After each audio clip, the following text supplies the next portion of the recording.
Gaurkoan Irungo atseginaren egoitzara gerturatu gara eta oraingoan ere itzaki berezi batekin gerturatu gara bertara, izan ere duela gutxi aipatu ziguten bezala, buru handi berriak dituzte eta prozesu honen xehetasun guztiak ezagutzeko kameraren aurrean jarri ditugu bai Eneko Kalbo eta Aitzin Txausti. Eta dozen minutetan zehar, 8 buru handi berri hauek nolakoak izango diren ezagutzen saiatuko gara, beraz, lehenik eta behin hasierara itzuliko gara, eta konta iguzuen, nolatan erabaki zenuten prozesu hau hastea eta buru handi berriak sortzea. 2017an erraldoien proiektu guztiarekin hasi zanean, fase desberdinak pentsatu genituen, hasiko ginateke lehendabizi erraldoiekin, zaharberritu egin behar ziren, konpasare bai goiti beraldatu, mugitzeko moduak, dantza guztiak, eta hori dana konsolidatu ez egonean, hasiko ginen hurrengo fasearekin izango litzatela buru handiena. Eta buru handien proiektuari utzi genion iaz, 2024ean, erabaki desberdinak hartu behar ziren, nola egin, zer egin, eta guzti hori, eta behin dana erabakita, martxan jarri zen proiektua, eta zorionez, orain 2025ean, 8 buru handi hauek aurkeztu egin ditugu. Horixe da, 8 dira buru handi berriak, kasu honetan erraldoiekin zaharberritu egin zenituzten, kasu honetan guztiz berriak dira, zergatik hartu zen erabaki hori? Ikusi genuen buru originalek, konpartxan genituen buruak ez zirela originalak eta nahiko estropeatu ez dela. Orduan pentsatu genuen, behin lana egiten hasi behar genuenean, buru berriak egitea hobeto etorriko zitzaigula. Ezken finean, gure antzeden buru handi hauek, badute bere historia, 50 urte baino gehiago dituzte, segurísimo, baina gero beraiek hauek zaharberritze eta konsolidatze igual gehiagizko lana izango zen, ez zuen pena merezi, orduan erabaki izana zen, orain arte erabilitako 8 horiek gorde ingo ditugu, ondo gordeko ditugu, eta 8 berri egitea. Eta 8 berri horiek izango litzateke, egin genuena da ikerketa prozesu bat, eta 19. mende bukaerako argazki gutxi horietan oinarritu ginen 8 horiek egiteko. Horixe, azken finean ez dira nola nahiko buru handiak izango, egin zuzen ere, 19. mendeko horietan oinarrituko direlako, horretarako uste dut dokumentazio lan handia egin behar izan duzutela, ez? Hori da, dokumentazio lana egin dugu historiadore batekin, eta Iruñako eskuartean tailerrarekin, eta hor argazkietan oinarrituz, atera ditugu gaur egun presentatuko ditugun buru handiak.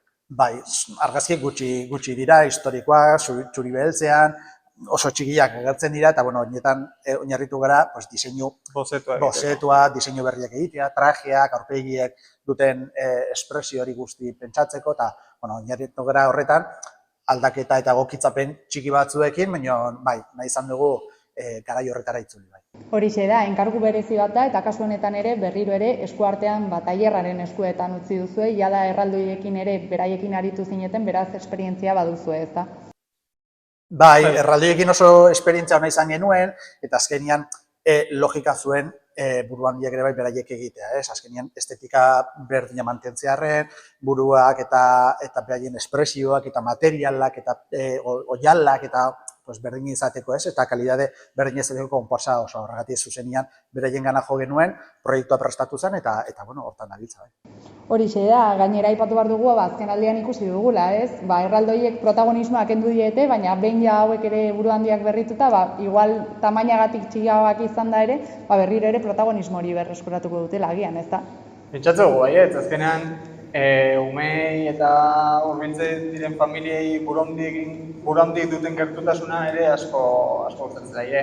Orduan pentsatzeko jendearen gana hurbiltzeko pieza fundamentala direla. Horixe da, aipatu behar dugu ere, igual ezaugarri bereziak izango dituzela, azken finean buru handiak dira, kalean korrika ibiltzeko pentsatuak daude, imaginatzen dut hauek sortzerakoan ere ezaugarri hauek kontutan hartu direla, ez da? Azkenean korrika egiteko trajeak prestatu ditugu, ditugun tamaina altuera desberdinetarako ere egokitzeko moduko trajeak pentsatu ditugu, eta buruak ere pentsatzen dugu erosoagoak izango direla mugimendu horretan barazurik ez egiteko. Oso argi genuen, nahi genuela buru handi hauek korrika egitea, jotzea, familien gana hurbiltzea, horren gana hurbiltzea horregatik buruak eusteko sistema oso berezia da, gogorra da, eta orduan horretan ez du arazorik izango. Aurkezpena egiteko egun berezia hautatu duzue, imaginatzen dut ez dela kasualitatea, hain zuzen ere buru handiei behar duten garrantzia emateko, ez da? Bai, elkarteak bere urte hurren ospatzen duen egun berdinan egingo dugu. Egun horretan ematen da Irungo erraldoiak saria baita ere, orduan 3 gauza horiek batera egin ditugu, ez? Bai, gure urte hurrenan bazkaria, saria banaketa eta buru handiaken aurkezpena. Horixe da, eta behin ja aurkezpen lanak eginda eta atzetikan egin den lan guzti hau ezagutarazten denean, imaginatzen dut Irungo kaleetan ere ikusituko ditugula aurrerantzean igual. Oraindikan hurrengo datak zeintzuk izango den zehazterik ez duzuen, baina imaginatzen dut ideia erraldoiekin batera aritza izango dela, ezta?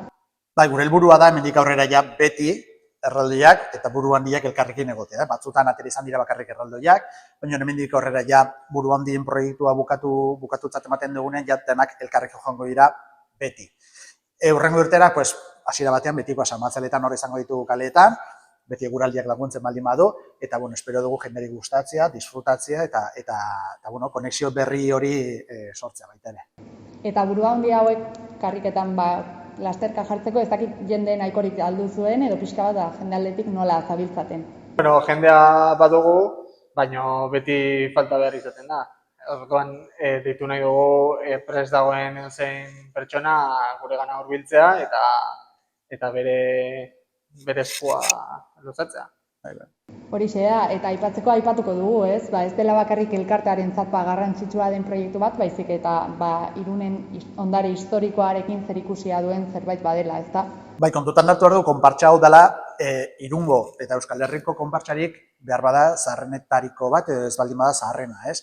Ordan Irungo ondare oso garrantzitsu bada, Irungatxinen eskuan dagoena, baina Irundarrentzat Irungo erraldoia dira, ez? Orduan, bizi berri honetara indarra jarri diogu, eutsi izan diogu, eta nahi dugu hemendik beste 100 urte baino gehiago irautea erraldoi guztia baita ere. Guk ere hala izatea espero dugu, eskertzen dizuegu kontatutako guztia, eta jendea animatuko dugu, kalera irten, eta buru handi berriekin batera goza dezala, beraz, mila esker.